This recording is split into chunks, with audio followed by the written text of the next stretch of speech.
La oración es el lenguaje espiritual, la puerta que llega y abre el arcano divino de nuestro Padre. El sendero donde nuestro espíritu va al encuentro de su Creador.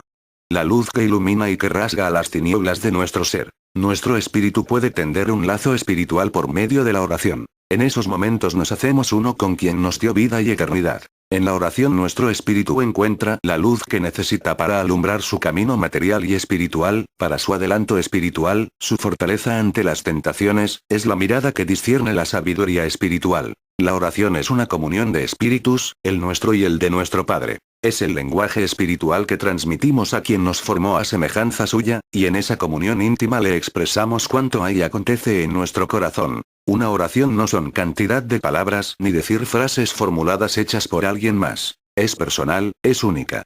Un sentir propio que le expresamos por medio de un agradecimiento, un anhelo, una preocupación, una necesidad, una alegría, un ofrecimiento. Un sentir para manifestarle nuestro arrepentimiento sincero a su corazón divino por haber lacerado el corazón de un hermano nuestro. Es expresarle un sentir verdadero para decirle el cómo enmendarnos y regenerarnos de todo nuestro mal proceder y transitar.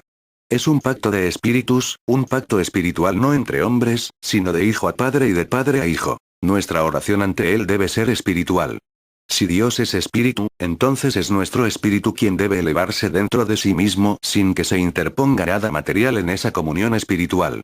No son las imágenes creadas por la mano del hombre las que nos ayudan en nuestra elevación, son un obstáculo, una barrera para no sentir su presencia divina doquiera que vayamos y estemos. Lo material en la oración, hace que nuestro espíritu se estanque en su propia elevación espiritual. Nuestro espíritu puede y debe elevarse en cualquier lugar y circunstancia por medio de la oración, y si fuese así, entonces sentiremos vibrar su presencia divina, inundándolo todo dentro y fuera de nosotros.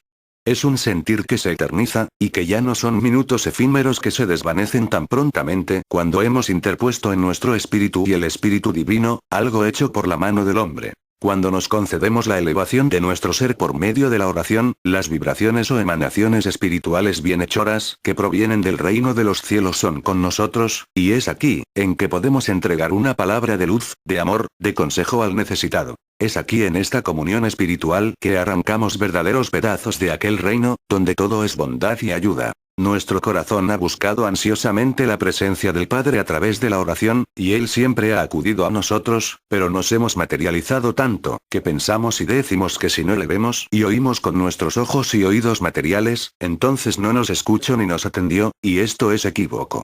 De cierto nuestro Padre se manifiesta por medio del sentir, de la inspiración, en la intuición, en las nobles emanaciones que nos llenan de paz, de bienestar, de compañía, de consuelo, de fortaleza en los momentos de aflicción. La humanidad ha querido oír en su queja y lamento la voz materializada de Dios. En sí ha olvidado el sentir y el percibir del lenguaje espiritual. Mas así como nos hemos materializado a tal grado, también es necesario espiritualizarnos para volver a sentir las emanaciones divinas. Tampoco esta elevación se conseguirá de un día para otro, tiempo se necesita, pero cuando se ha logrado, uno jamás se volverá a sentirse paria, solo, pobre. Siempre tendremos una luz en nuestras pruebas. Habrá un antídoto en forma de palabra, de caricia o consuelo y de vida, para todo aquel que la llegue a necesitar de nuestra parte. El hombre llora y gime, y es por su manera imperfecta de orar. Porque si orase verdaderamente de espíritu a espíritu, sentiría un vibrar dentro y fuera de sí. A su Señor que le ama como Padre, al Maestro que le enseña el camino verdadero, y al juez que amorosamente le detiene antes de errar. Un juicio de amor que en un instante de meditación profunda, a través de un examen por medio de la voz de nuestra conciencia, se percibe una sensación dentro de sí, que lo que haremos no es lo indicado ni lo correcto para nosotros, como tampoco para con nuestros hermanos ni ante la ley divina. Y no es que nos hagamos esclavos a aquella voz, al contrario, nos hacemos libres al saber con certeza lo que verdaderamente vale para nosotros y evitar, lo que más tarde tendremos que purificar y enmendar frecuentemente como sucede por medio del dolor. La oración es báculo para que nuestro espíritu encamine sus pasos por los senderos del bien y de la luz. Toda la humanidad debe ser semejante al Maestro, hasta en la manera como el Hijo siempre se encontró en comunión con su Padre y él con su Hijo. Es cierto que Dios materializó su voz en el monte Sinaí al dejarse oír ante su pueblo de Israel e incluso cuando Jesús adoctrinaba. Esto puede sucedernos cuando dormimos y nos encontramos en una elevación espiritual profunda. Aunque debemos comprender que no siempre materializa su voz y esto no debiera de extrañarnos, porque ante todo Él nos muestra cómo nos acompaña en nuestra existencia por las obras que hace en cada momento y por la caricia de su espíritu, expresada como un sentir no solo en todo lo creado sino en todo cuanto concierne a nuestro espíritu. Su espíritu jamás nos ha abandonado, ni en nuestras más difíciles pruebas nunca nos ha dejado de oír ni de manifestarse.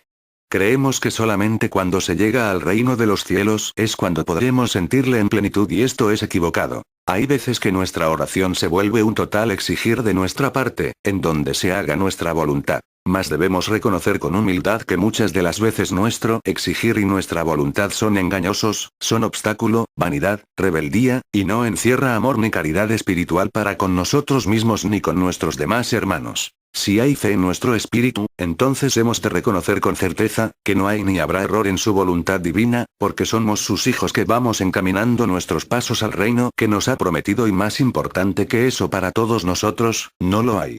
También es necesario recordar, que si hemos buscado primeramente lo que pertenece al reino de los cielos, entonces todo lo que concierne para nuestra envoltura y nuestra existencia se nos dará por añadidura. No hay nada más importante que nuestro adelanto espiritual y si pedimos para nuestra carne, para sus inclinaciones, y es un obstáculo y tropiezo para nuestro ser primordial, entonces nos estaremos esclavizando en nuestros caprichos carnales y mundanos. Pero nuevamente debemos aceptar y reconocer que nuestro verdadero reino, al que pertenecemos no es ni será siempre este mundo. Este mundo no es nuestra verdadera patria. Si somos seres espirituales teniendo una experiencia terrenal, entonces ¿qué es lo más importante? Nuestros méritos para ascender a un plano donde la paz y la armonía sea nuestro galardón.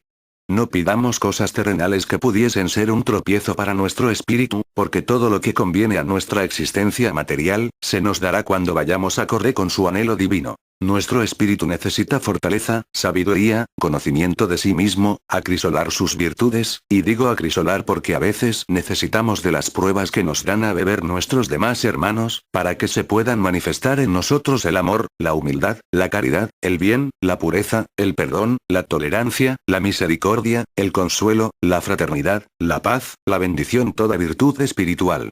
Pidamos para nuestro espíritu, ese es el que va a vivir en la eternidad, la carne dejará de latir algún día su corazón e irá a fundirse con los demás elementos del polvo de la tierra. Que en nuestra oración haya pedimento de fortaleza para resistir las tentaciones, amor y perdón para el que nos ha herido, palabras para poder expresar a quien las necesite, dones y sabiduría espiritual para entregar en la elevación de nuestro espíritu al alcance del necesitado, discernimiento del bien y del mal, un corazón contrito y humillado para reparar y enmendar nuestras faltas, inspiración e intuición para guiar con certidumbre a nuestros hijos, a los pueblos. Paciencia ante las adversidades, humildad para no vanagloriarnos, sensibilidad ante las desgracias de los demás, una lengua que se ocupe en bendecir en lugar de maldecir, armonía entre nuestra parte material y espiritual, desarrollo de nuestras potencias espirituales por medio del bien y del amor, que a la vez será dicha y alegría en nuestros demás hermanos en sus tribulaciones. Oír con más claridad la voz de nuestra conciencia, así como pedir una oportunidad para purificar nuestras faltas por medio del amor, etc. Todo cuanto pidamos a Dios para nuestro adelanto, elevación y progreso espiritual nos los concederá. Cuando elevamos nuestro espíritu por medio de los nobles sentimientos que emanan del corazón y pedimos por una nación, esa luz irá a cumplir su misión de amor y caridad de nuestra parte, para con nuestros hermanos en desgracia y tribulación. Toda oración ilumina, da fortaleza y desciende en forma de caridad espiritual para todo aquel hermano necesitado, ya sea que padezcan materialmente en una cárcel, en un hospital, en un hogar o en toda una nación. También por medio de nuestra oración podemos aliviar de su dolor a los que sufren en estado espiritual, al participar de nuestra luz y palabras no materiales sino sentidas, a todos aquellos hermanos que aún no contemplan la luz divina en plenitud a través de su propia conciencia. Un abrazo, una caricia, un perdón, un sentimiento de amor hace mucho más que 1000 palabras, tanto para con nuestros hermanos encarnados como desencarnados. Esto es luz, es caridad y es amor espiritual. El que ha cometido grandes males en la oración encontrará al Padre Tierno que le da otra oportunidad, porque Él no niega la salvación, más bien la concede y la dispone al alcance de todos sus hijos. El que gobierna encontrará en la oración la vía para conducir al pueblo que desde el más allá le fue designado para dirigir. Es indispensable decir, que hay hombres y mujeres que han hurtado esta misión y por lo tanto no se han encontrado aptos para esta grande responsabilidad. No les correspondía y no fueron enviados para ello. Es necesario que los que sientan ese reclamo de su conciencia, por haber adquirido un cargo que no les correspondía, con humildad abandonarlo y dejar gobernar, al que verdaderamente tiene la misión de dirigir a los pueblos. Los padres encontrarán en la oración la manera correcta para guiar a los frutos que les han sido concedidos. Si a los hombres en las religiones diversas se les preguntase cuando han orado con humildad, cuál ha sido el mensaje de su Dios, ellos responderían unos con alegría y otros con tristeza que proviene del juicio de su conciencia, que una voz se hizo sentir en sus interiores llamándolos a la unificación, a conducir a sus pueblos por los caminos del amor y de la paz. En la oración el hombre se hará sabio y alejará todo cuanto no fuere de provecho para su espíritu. La oración es escala por donde se elevará el espíritu hacia su verdadera patria.